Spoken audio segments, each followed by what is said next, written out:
We're back and we are downstairs in this lovely gym that you have built for your clients.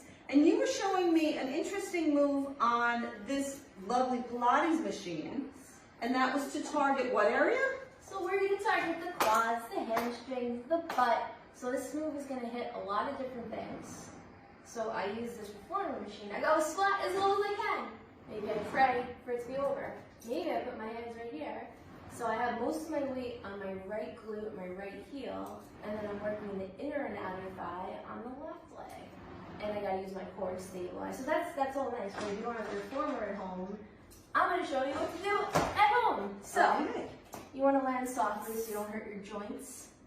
And we're gonna go into a squat. I'm gonna put most of my weight on my right leg. I'm gonna sit into my right heel so I don't put a lot of pressure on my knee by going forward. I'm sitting back, sticking my butt at Kate, just the way I want it.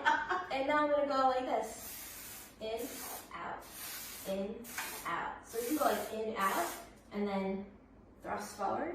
We can go down, in, out. Now if you don't have a glider at home, you can take a towel, paper towel. Towels are good, paper plate, or you can take a sweater from someone you don't like, put your foot on it, and then use that. Sweaters are really great, so I try to find people I don't like and take their sweaters. So that's a move you can do at home for your inner and outer thigh and your butt right away. You know what's great too? Since we're working the body, we're really working that right leg and right glute. We are, when you split the body in two, instead of just doing squats, you hit things a lot more, you challenge the body a lot more when we focus on one leg at a time. So I like to isolate the legs. Very cool. Cool. Wow. Now, what else do you have for us? What do you think? Let's see. Actually, really quick, a step at home, or a chair, or anything that's elevated that you have. Maybe you have a really big book. You can do this move a little bit differently. So there's a lot of different ways to change the moves. And you can also just face this way and go into a lunge right here. So instead of going lateral, we're just doing pretty much just a regular lunge, but since that front leg is elevated, we're hitting the quads a little bit more. So it's always really good to mix up the workouts so your body doesn't adjust and you just keep getting results. And you hit every muscle fiber, so you don't have those missed spots. You don't want to miss a spot. So let's do the next exercise. What do you got for us? All right, let's see. I think we'll go over here. Go to TRX. Quick TRX move. If you got TRX at home, you're lucky. I feel like everyone should have one of these. But if you don't have a TRX move, we're going to move on. So perhaps you have something you can hold on to, a bar, or maybe you just have a chair at home, right? A chair this height.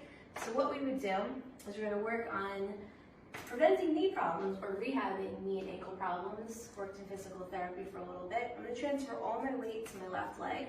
I'm going to make sure my left knee is a little bit soft, a little bent. Squeeze my abs, put my belly button into the spine. And now I'm going to lift my right leg, bend at the knee. I'm only going to move from my right hip joint. So I'm holding on. If you don't need to hold on, you put your hands palm up. And working on the ankle, working on the knee, working on all these little stabilizer muscles, preventing injury. Also core work too. Believe it or not, it doesn't look like much, but most clients that I've ever worked with, ever since 2009, can't do this one. They end up bending and unbending the knee. So actually we work on the hip mobility for the right leg. If you don't work on your hip mobility, you don't use it, you'll lose it. And it's abs. So if you want some abs for summer, this is actually going to be one of your moves. You want to try to keep your hip points facing one way and not move around the room. So that's one move you can do at home. And don't jump on your leg like that barefoot, it hurts. Alright, so these are some core moves you can do on your mat, on your floor. I'm doing it on my reformer, but this is just like a mat. So I'm going to start with just one leg at a time, knee drops. So I'm bringing my knee right above my hip point. My knee's at a 90-degree angle, my hip's at a 90-degree angle. I'm not bringing my knee over my belly buttons, over the hip. And I'm just literally dropping down. So you might be able to see that my back is touching the mat. You don't want to have your back lifted. You're not going to be working your core. You actually can cause some back problems when you're working your back. So With an exhale, squeezing the front of the abs, pushing my back down, keeping my spine down. And now I can switch to the other leg. Now that's very beginner. You want to amp it up, maybe you're gonna go here. 1, 2. Now notice while one leg's moving, the other leg should be totally still. Even harder, push down, relax your shoulders, exhale.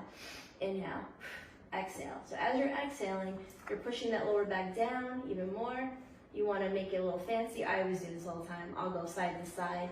Then you work your obliques. You want to work from every angle. That's good. And we're going to go back to beginner. So one more move for you. Right here, just going out to the side, inside. So as we bring the left leg outside the body, I'm trying to keep my hip points and my shoulders completely symmetrical, laid down on the mat. So I'm not letting this leg take me over. So you got to use your core to stabilize and fight from falling over. So it looks simple. This is a good one to do for women who maybe just had babies. This is one you can do a few weeks out. You want to definitely get some approval from your doctors, but yeah, good night. Now, I was watching you do the last set of exercises you were doing, and it occurred to me, and I know, like, I have neck problems, Okay, so I always hurt myself doing sit-ups. Could that replace sit-ups For in you? some way? Yeah, I wouldn't be doing sit-ups with you, especially with neck problems. So what I'm all about actually is getting your core strong and getting your abs really toned without using sit-ups. So it's what can we do to totally avoid sit-ups? Because sit-ups can cause some back problems, not always. If you do it properly, or you do crunches properly, not the whole sit-up, you might not run into problems. But these are some really good alternatives for the core, and I like to work the core. Even with the leg moves that we were doing, that worked the core as well. So with that standing leg move, that works the core, and those are a lot of times safer than doing sit-ups. Wow, very interesting. And I want to say, you have, and we'll show some pictures, you have a wonderful facility down here. But you gave us some great tips for those of us who don't have a gym in our house. Right. And some great tips on wellness as well. Hope so. I hope you guys use it and let me know how it goes. And you don't have to have a gym in your house to get a phenomenal workout. If you have a chair and a towel and some ammunition and motivation, that's all you need. And now if people want to get a hold of you, they want to see what you're all about, where do they go again? They go to Jen Elise Feldy on Facebook, IMDb, thelifewithjenergy.com, Instagram @Jen Elise, and thelifewithjenergy. And they'll follow me in real life. Check her out.